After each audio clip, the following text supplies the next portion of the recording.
League of Nations with the primary purpose of maintaining international peace and security. The Articles 39-42 of the UN Charter empowered the Security Council to give strength to the world peace and security and commence the intervention and preventive diplomacy or the use of force when necessary. Thus, the United Nations peacekeeping kicked off in 1948 with the Security Council dispatching unarmed military observers to Palestine in June 1948.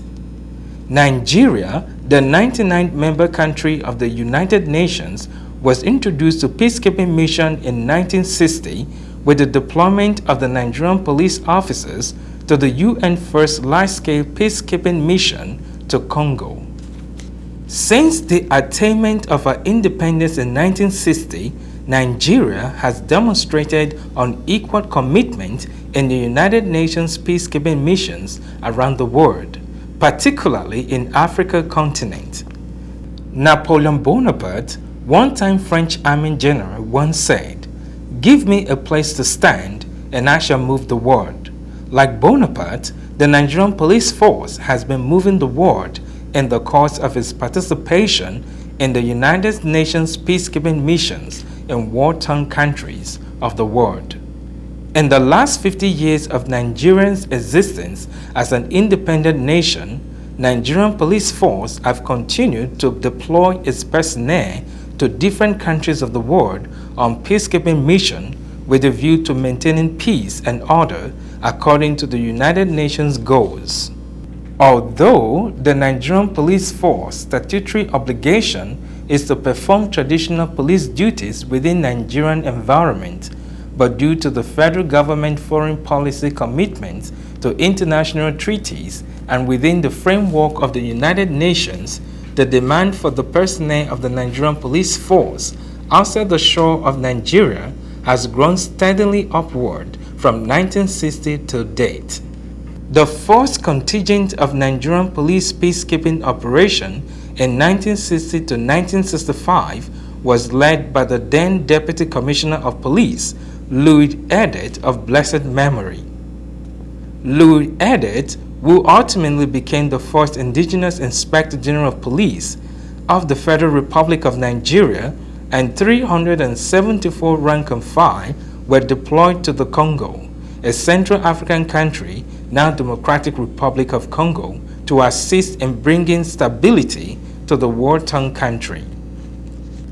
Notwithstanding Nigeria's 99th position in the United Nations in terms of membership, Nigerian police force is indisputably the third in the world due to its proficiency in peacekeeping operations, which no doubt made the Nigerian police contingent the toast of the United Nations and other countries like Cambodia, Yugoslavia, Namibia, Angola, Somalia, Bosnia, Sudan, Rwanda, East Timor, Kosovo, Burundi, Kenya, and Liberia in the mission areas where they serve. The achievements of the Nigerian police force in the United Nations peacekeeping missions have shown the world that Nigeria is a major factor in the actualization and sustenance of peace in the world.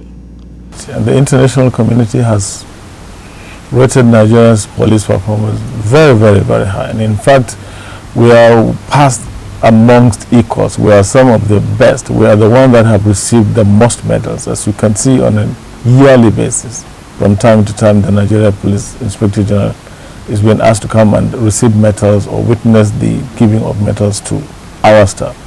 So we have done very well. We are still doing very well, and we will continue to do very well.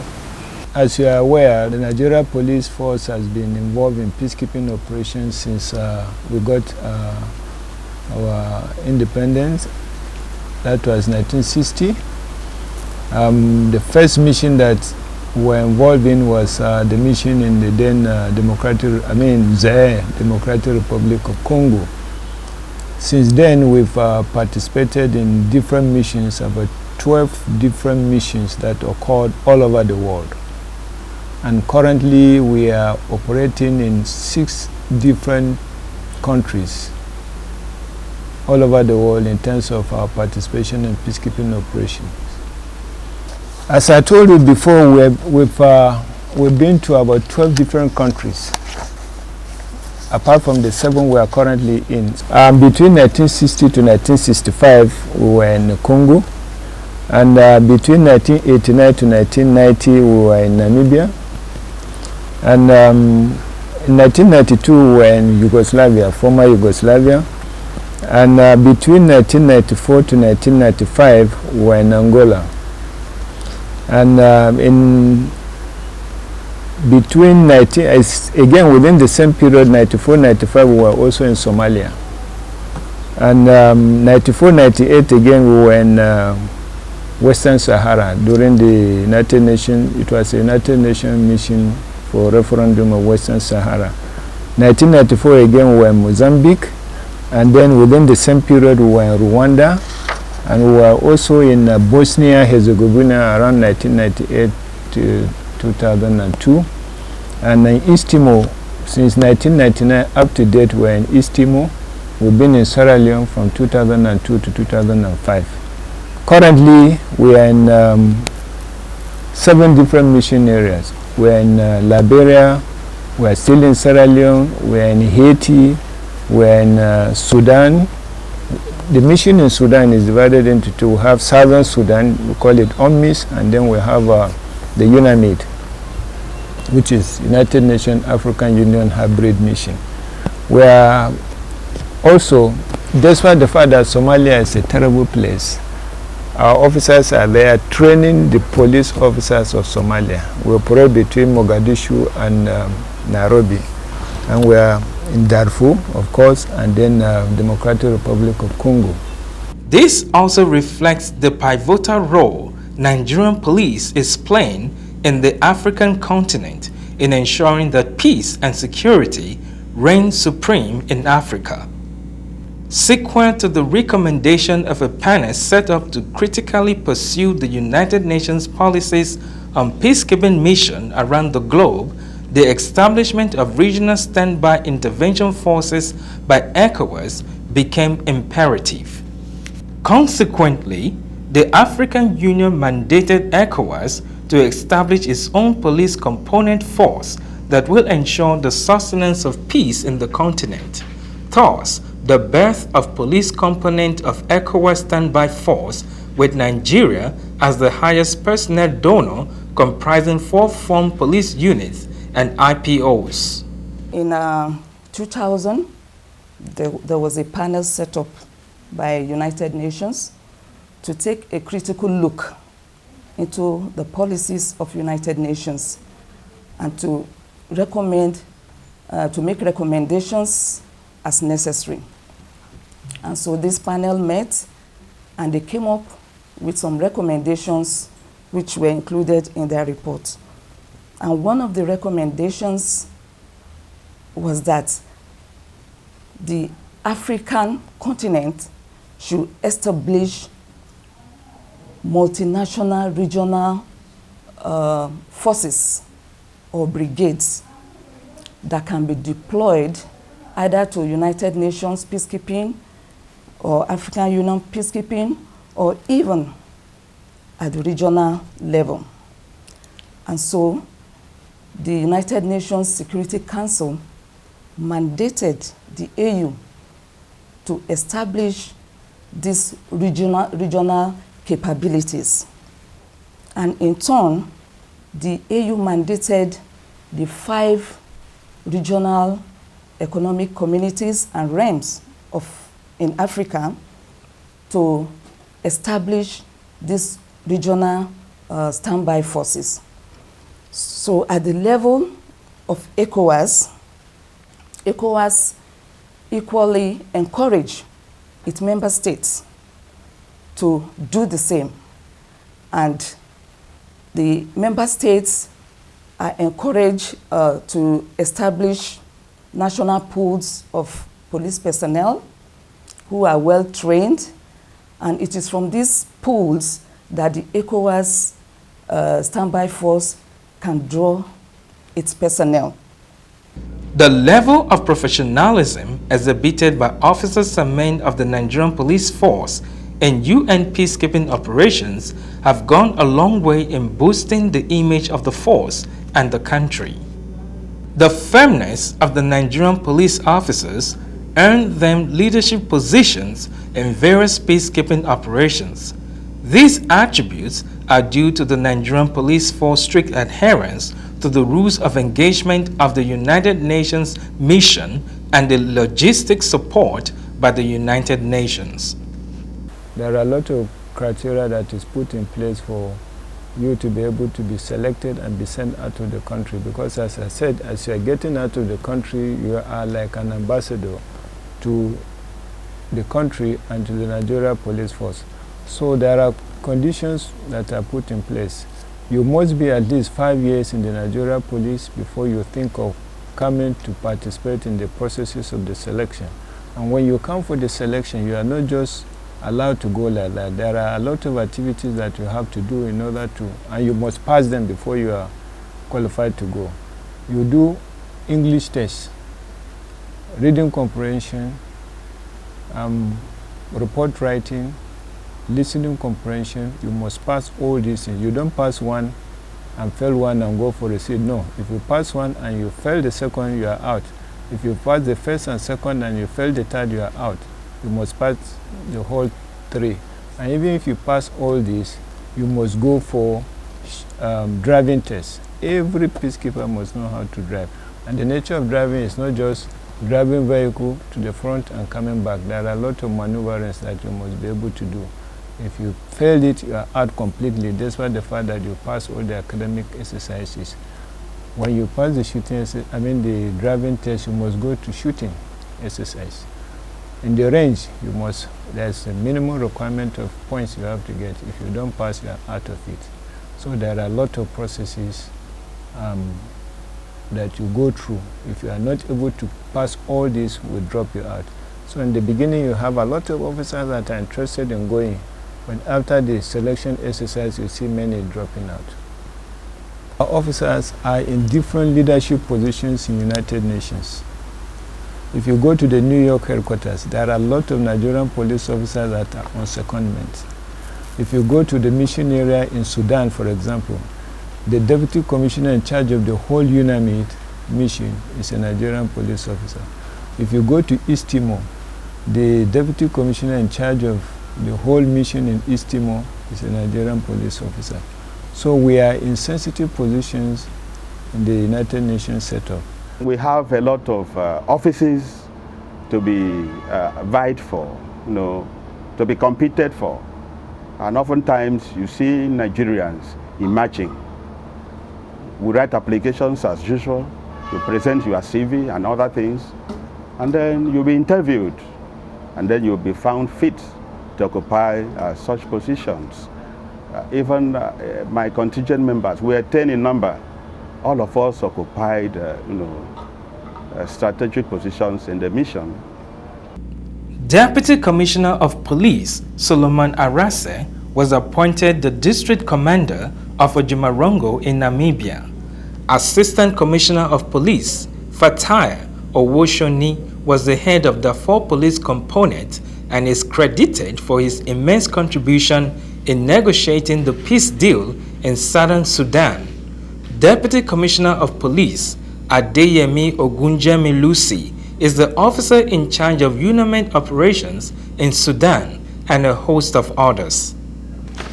When I got into Namibia, I was made the district commander of Ojuwarango. Ojuwarango is in the central district of Namibia. Namibia is a very huge country in terms of land space, but not in terms of population. Ojuwarango had this mixed class of, predominantly white farmers. And the place I was sent to be the district commander had other, neighboring towns, that I was supposed to superintend, which we had about 22 countries that participated in that mission, predominantly from, Europe. The others we had in were Ghanaians, Nigerians, were the main black people that were there. There was an evening when the Kuvuts, you know, that I just mentioned to you, they went and bombed, you know, the UNTAG, that is the UN office in Ujo. Ujo was about 60 kilometers from Ojiwarango, the district headquarters. They bombed the place, they bombed the military, they threw a bomb at the military base, bombed the UN headquarters, and destroyed, you know, the structure was substantially damaged. The challenge I had that night was to drive from Ojiwarango with all the attendant risk, you know, on that stretch. You know, I drove to Ojiwarango. I went in there, assessed the situation, got some investigators. You know, the following, that night, all the observations that we had, you know, I quickly put them into a form of a report. And I spoke to my contingent commander, Mr. Ifejika, AIG retired. And at about 4:30 that morning, I was able to fax an interim report to him, documenting all, you know, that transpired that night. And that was the first time in the UN, you know, that UN mission, that an incident happened, and within 5 hours, they were able to have a picture, a clear picture of what actually happened. You know, and that one rated, you know, the Nigerian contingent, you know, very highly, because Stephen Fanny, who was the police commander, a British officer, a retired British officer, was so impressed, because Atisari, who was the UN representative who was supposed to oversee the whole operations, got reports from the military, got from, you know, the UN staff that were on the ground. But it was the reports that, you know, I wrote that was adopted as, you know, the most detailed, you know, reports that, you know, set off the investigation. That was a very remarkable thing, and it really placed, you know, the Nigerian contingent, you know, head and shoulder above, you know, other contingents.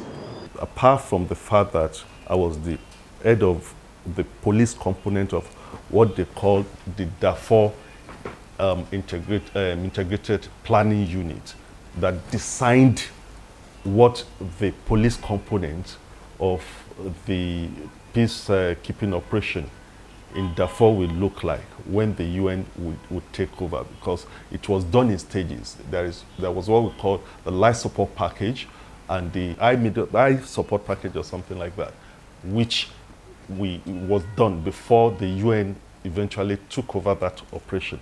So along the line, I was playing the role of representing the police division in New York of the Department of Peacekeeping Operation in discussing some of the terms, what the police component would look like, particularly in the area of introducing what we call FPU, the Formed Police Unit, which is like our mobile police here.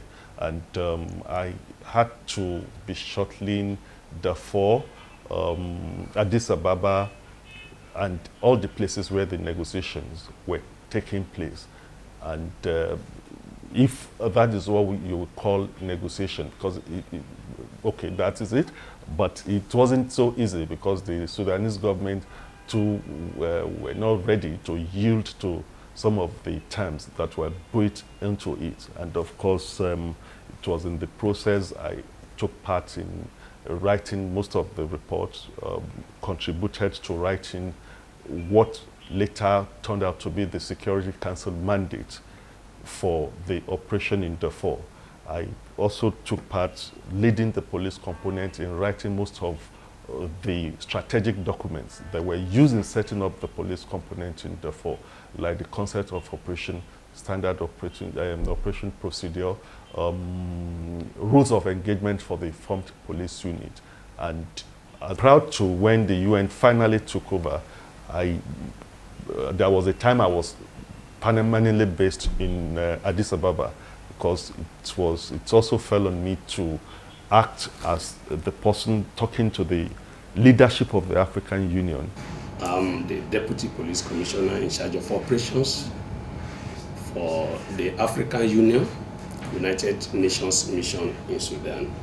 I took up this appointment in September 2008, and I have the responsibilities for operational matters as with regards to the protection of the civilian population in Darfur, with particular reference to the vulnerable groups, women and children, and those who are in internally displaced camps. I also have responsibility for the command and control of 19 formed police units who are the quick response forces that we are expecting from various countries across the world. Despite the leadership role Nigerian police contingents play in mission areas, their contributions in peacekeeping missions and their host communities cannot be overemphasized. In some cases, the contingents had to go beyond their defined duties by offering humanitarian assistance to the natives. In Liberia, Nigerian contingent spent their time and resources to invest in the spiritual lives of the people in Banga by building a church where they worship alongside members of the host community. To God be the glory, because what they have done for us is a surprise. And the whole United Nations mission, they haven't do any church construction before. But to our utmost surprise in the community, FPU have put a church building for us. So they have brought salvation in our community, and they have been helpful to us, our wives, all our relatives from the community come here for treatment. Even our children, as you can see, some of them, they move around here freely. So they are a help to us in this place. And to God be the glory, and it's our prayer. I'm even praying that they will still be in this place even when the UN mission finishes from here. Yeah, because they are so helpful to us. We are Africans, we are all brothers. I don't see differences among us. So they are helpful to us. As you see the building there, they started. I think you can see the flow, everything. By next Sunday, we'll be worshiping there now until we can do the other work. Because when we are there, we'll be doing other work. So they are helpful to us here. And I even extend my thanks and appreciation to the Nigerian government for sending good people like this in this place. So to God be the glory.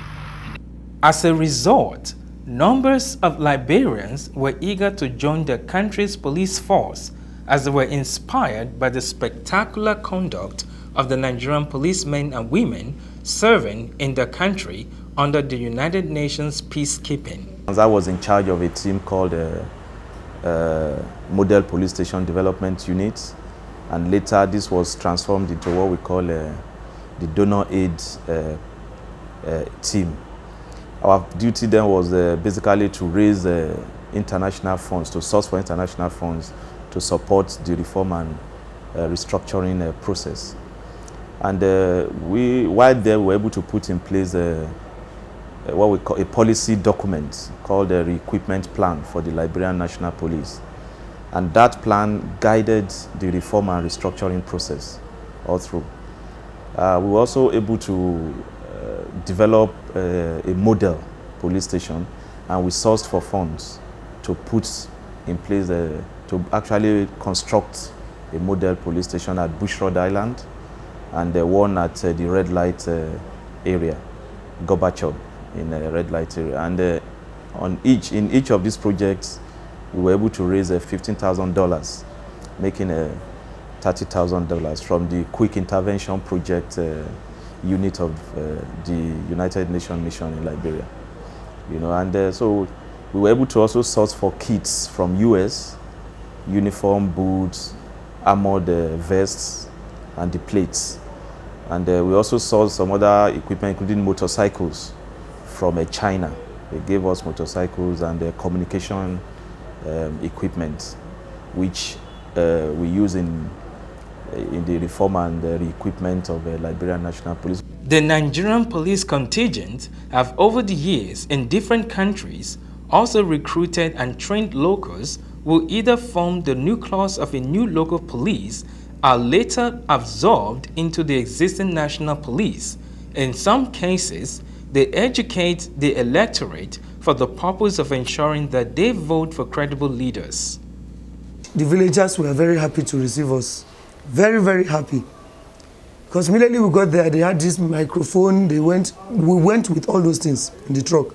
So they informed them that we are around and started educating them on the elections. Then some other people in the vehicles, in the truck, we had to now trek for about 8 kilometers to get to their own destination, where was with their election point. The United Nations mission in Sudan has as its mandate training, reform and restructuring of the Sudanese police service.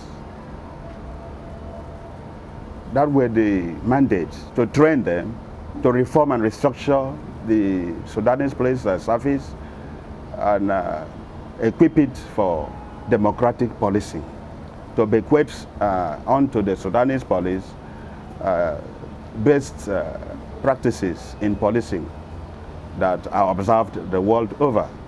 And so we had no difficulty at all because we have an idea of this kind of duty. It is pleasing to note the outstanding performances of the Nigerian police force in peacekeeping operations since the force exploit in the defunct Congo in 1960. The level of Nigerian police in operations has been infallible.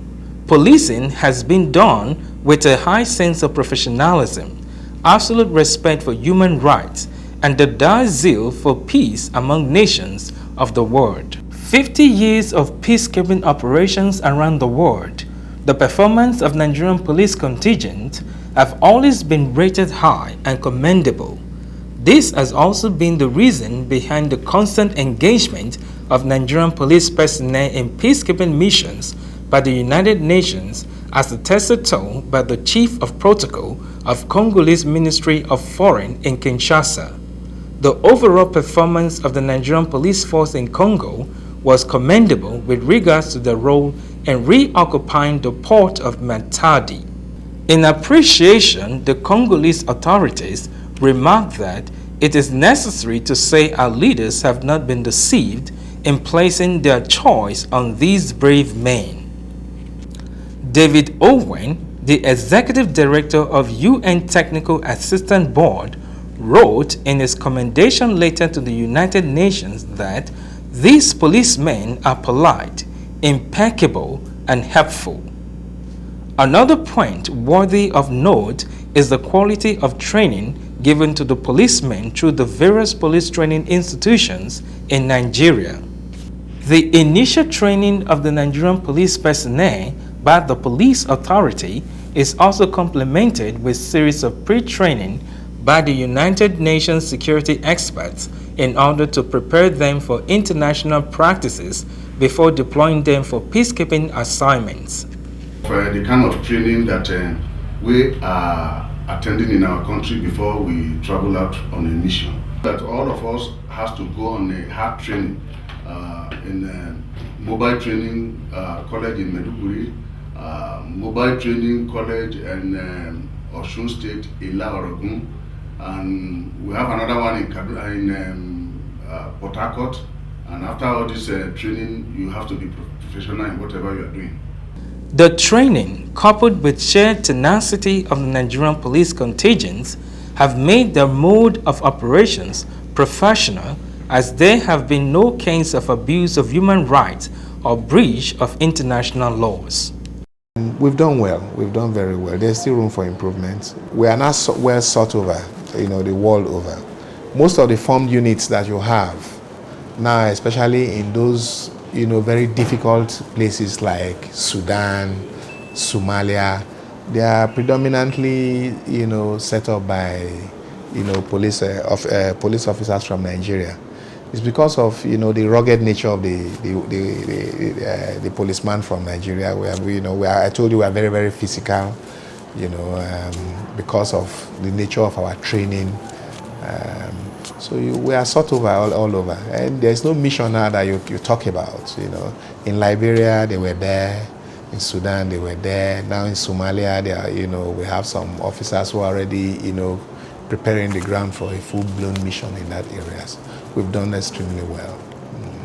Nigerian police, who has been in this mission for the past 50 years and there was no sanction for them from anywhere, shows that we're up to the task. And I suppose the UN itself, they are aware that Nigerian police is trying their best and we're up to the task.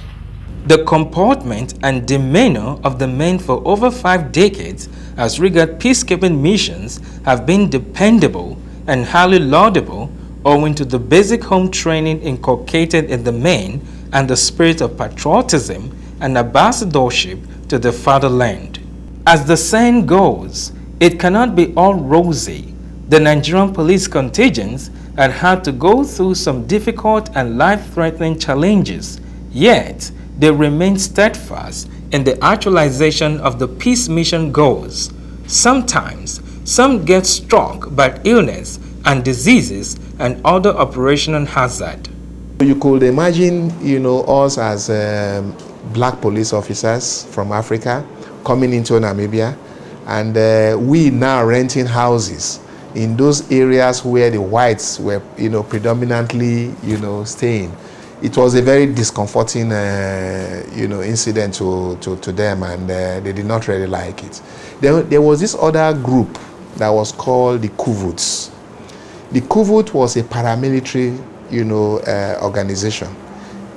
What you could also equate to what our police mobile force is presently in Nigeria. The Kuvuts were supposed to carry out covert and, operations, against the black majority in that place.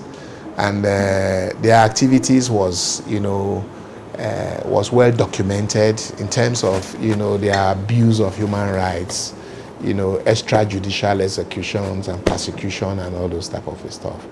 And this group were not happy, to actually, find us. Yeah. Our contingent commander, retired AIG Fejika, he would tell you the experience he had, with the Kuvuts, how, they were trailing him around, because he was second in command, to Stephen Fanny, the British commander of that mission, and how, they were throwing petrol bombs in our houses, trying to intimidate us and all those type of things. We went through all those experiences. There were risks.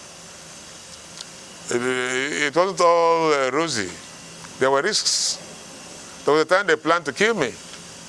The Kuvuts, the whites, they planned to kill me. The information was everywhere. Then I used a lot of common sense. I summoned their senior officers and told them, yo, I've heard you people have planned to kill me, to assassinate me tonight. If you think that I will run away from here, I will not go to anywhere. But I have told my people in Nigeria of what you are doing. I've told the Secretary General of the United Nations that should anything happen to me, you people are responsible. And in any case, even if I die, I'm shedding my blood in Africa. Namibia is part of Africa. And I will request that I be buried here. So they got jittery about what I said. They looked at themselves and said, look, nothing is going to happen to you, Mr. Fejika. Don't worry. You're safe. So they exhibited courage. And on another occasion, they took my car. They took my patrol vehicle. Sorry, the registration number. They removed it. And fixed them on a, what they call bakkie, like a kit car. It's not station wagon, but the one you're using carrying carrying loads at the back. They took my number and fixed on their bakkie and went to the villages and started shooting them. So the idea was that the villagers copied the number of the vehicle. And they passed it on to their radio station in Angola for them to announce over the radio that anybody carrying that number on any vehicle should be shot dead, should be attacked and killed. Now when they removed my number, I got it replaced, the same number. So I was to be assassinated. But I quickly got, any policeman who goes on such a mission should have informants. My informants informed me, and I quickly sent words through the informants to their base in Angola that no, this was what happened. So they didn't announce it. But as an added precautionary measure, we sent that very car to the garage and I got another vehicle. They did a lot of things to frustrate what we went to do. But they found we were very resilient. We didn't care.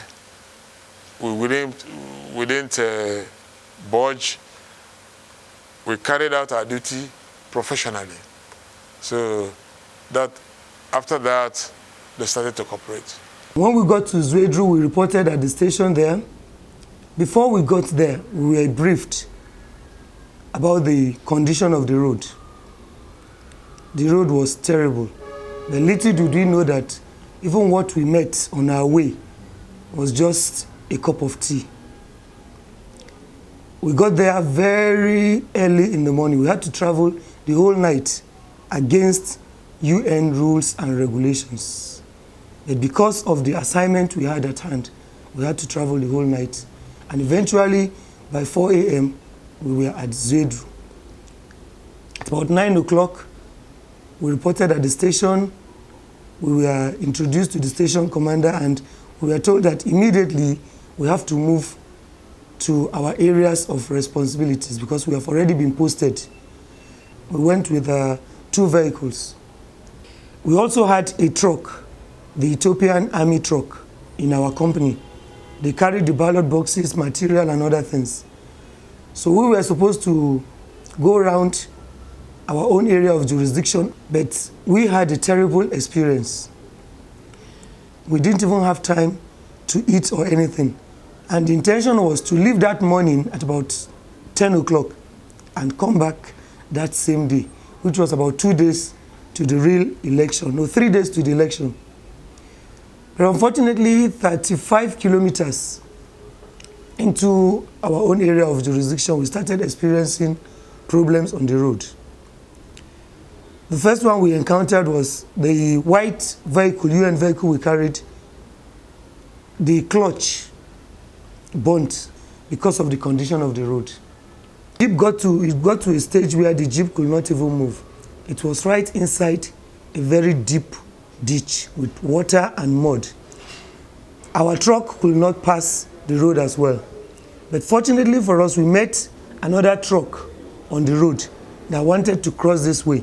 So the truck, UN truck of course, had to assist to pull our truck and also pull us over that place. We spent another night in the bush, no food, no water, nothing. We are stranded. The fuel we had in the vehicle will not take us to Zwedru because we spent two nights in the bush and we had to keep the vehicles on.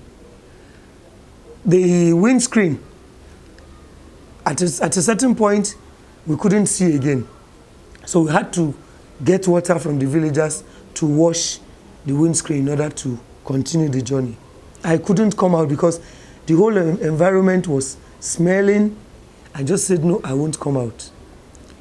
My counterpart who came out and the water was muddy. He put his hand inside the bucket, took the water, poured on the windscreen. The next moment, rashes all over his hand. And knowing fully well, the medical first aid box we carried hadn't all those things. We were just praying that nothing bad happens to him or any of us. This place, Banjama, is a trouble area. Even during the civil war and just for recent, even recently, there was a serious riot in this Banjama where they burned some houses, churches, and the mosques. So there are 2 rival groups here, Loma and Madengo, where they are not in good terms. So that's why UN deploys both FU and army, military, for this place. Just like folk tales, the officers and men of the Nigerian police force who have been fortunate to experience peacekeeping operations have experienced difficult conditions in the mission areas. The experience of having gone to peacekeeping mission is something to savor for a lifetime. Some serving and retired officers who have also been on peacekeeping operations recount their experiences. Dr. Abam Ikenwa, a retired Assistant Inspector General of Police and also a veteran in peacekeeping mission, the multilingualist who served in Congo with Congolese National Police College in 1962 and later served in Angola, shares his own experience. In 1962, around the month of December, I was picked to go to the Congo. But whilst there, in the early period of my stay there, the students of Lovenian University marched on the British Embassy. And my unit was on duty. We were deployed to go and quell whatever the disturbance was. It was a very exciting situation. We did not use our firearms, although we had them. We didn't have to throw tear gas, but all we were doing was just try to push them back. It took almost a whole day, but we succeeded getting them to leave the premises of the embassy. They had destroyed the British flag, but all the same, we had to struggle to make sure we restored normalcy. And what was more, our commissioner, Mr. Bello, was in the building, and we had willy-nilly to get him out to go back to the contingent where we had our base. It was quite an experience. Difficult task is a term that is non-existent in the Nigerian Police Force dictionary. The Nigerian police contingent are most times faced with a number of difficulties in the discharge of the police duties. These include cultural differences, unfamiliar terrain, and language barrier, especially in francophone countries, which tend to pose as a huge mountain for the Nigerian police contingent to surmount. The main challenge we had, was to make sure that we are able to relate, establish good interrelationship with the people that we were, to serve. Well, definitely the socio-cultural setting that we're going into was quite different from the ones we were coming from. Which meant that if we're going to serve these people, we had to take into consideration their socio-cultural settings. And we had to be able to key into it. We had to be able to win their confidence. So that was why we were always involved in, talking, all these community talks. We'll travel to various communities. We'll tell them this is what, the UN mandate is supposed to be in Namibia. This is what the police mandate is also supposed to be. We were there to serve them. And, in the end, we were able to we were able to win them to our side, The initial hostilities and fears, and negative perception of what the mission was supposed to, achieve with time, with the social interactions and all those stuff, was gradually ebbed out. There was an assignment given to us in Konya. Konya is equally in Lofa County. I had to deploy my men to that place. The task was a little bit difficult, but we were able to perform the duty successfully. What I'm trying to say in essence is that the job was actually signed by the President of Liberia.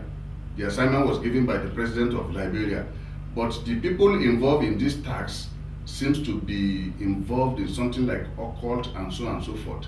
And when they were about to go and reveal their secret and destroy all the items that they use in operation, there was a little resistance from the groups that are involved.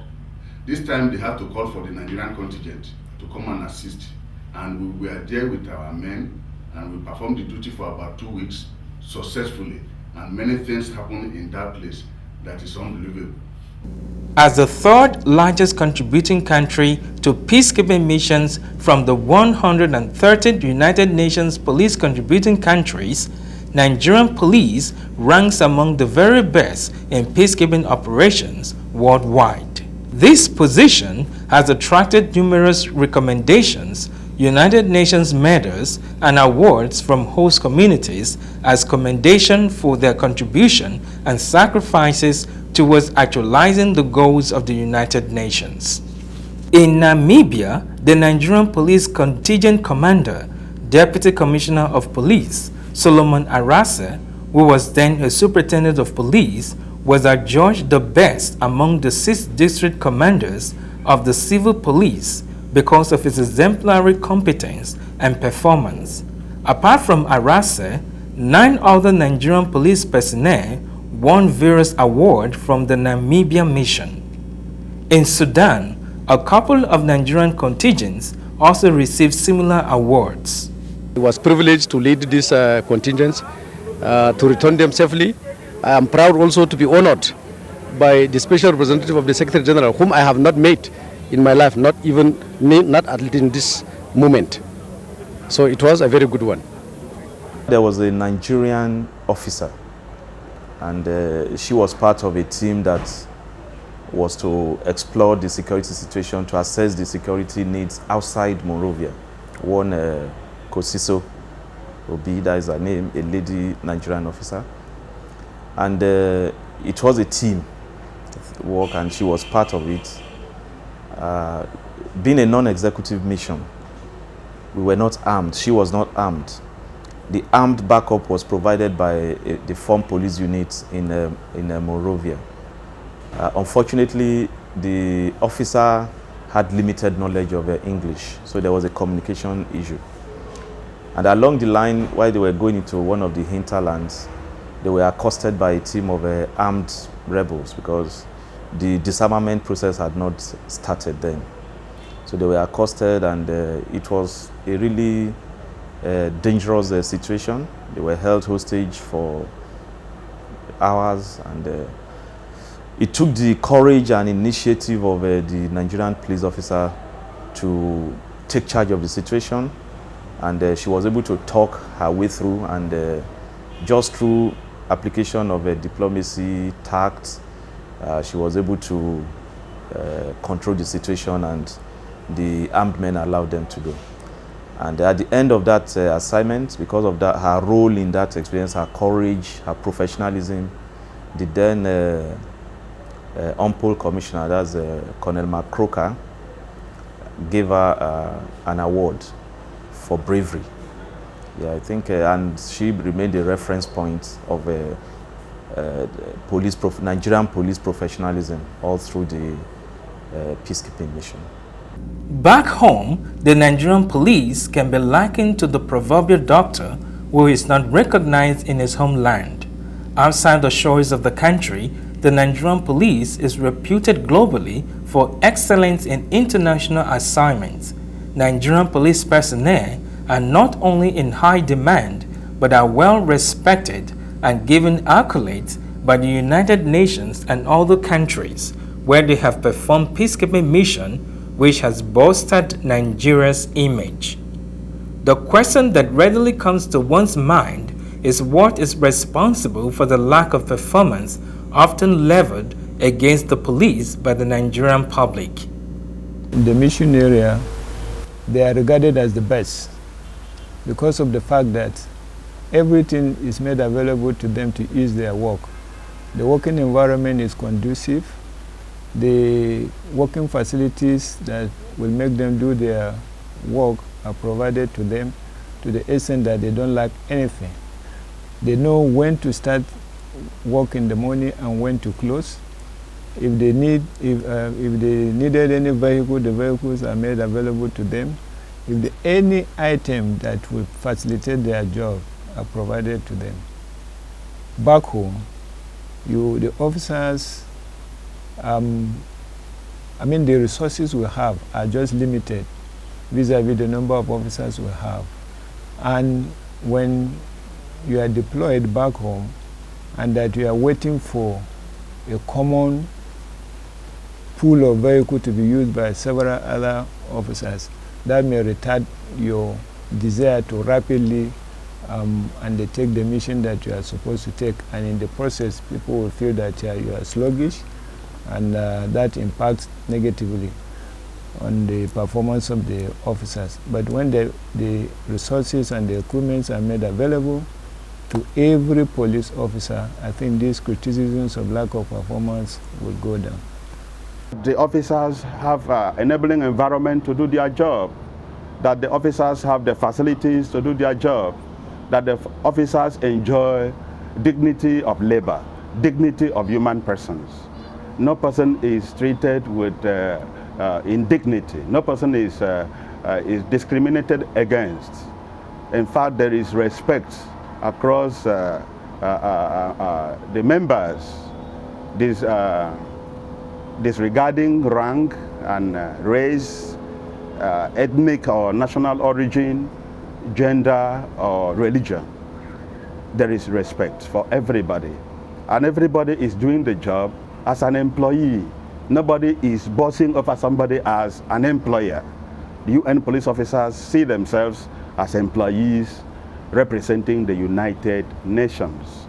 So there's a level playing ground for officers to operate. The facilities are there. Talk about office equipment. The computers are there for you to work with, and it facilitates the work. Duty commences at 0800 hours in the morning and closes 1600 hours in the afternoon. And as you go to work, you return. You have the computers to work with. You send your reports. But we also have shift duties in operations where they run three shifts, the three normal shifts. Just as the caterpillar dies for the gorgeous butterfly to emerge, so also some of the Nigerian policemen had to pay the supreme price to bring about stability in the war-torn regions. One policeman died as a result of motor accident. For world peace, they paid the supreme price. Some cases are tragic, while some escape death by sheer luck. An unfortunate incident happened in Angola and Namibia involving a Nigerian police contingent. We had a nasty experience. A colleague of us, Ibrahim Musa, is an assistant commissioner of police now as well. He works in Adeja. The Angolan police, they don't listen to people. And of course, as I said, the weapons, the ammunitions they were using then were this kind of explosives type, that if they fired on you, it won't come out. It spreads on the body. They happened to be going on an errand to our ambassador's residence one night, and while they were driving, I think they said they hit one careless person who was crossing the road, and it happened right in front of a police station. They didn't know this guy was a policeman who was drunk because he was in civil dress, and of course in Angola you won't know he's a policeman and who is not a policeman.